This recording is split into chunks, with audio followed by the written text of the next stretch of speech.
Welcome back to Quick Helper. In today's video, let me show you how to see deleted messages on WhatsApp. So let's get started.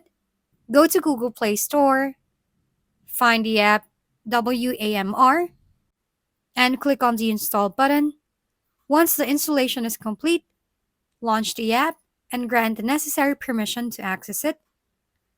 After giving the permissions, go back to the preview screen and select the apps from which you want to restore the notifications.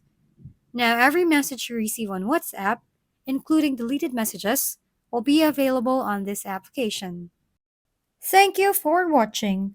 We hope this video helped you figure things out. If we've been helpful, kindly give us a thumbs up. And don't forget to hit the subscribe and bell button for more contents. For any questions and suggestions, comment down below.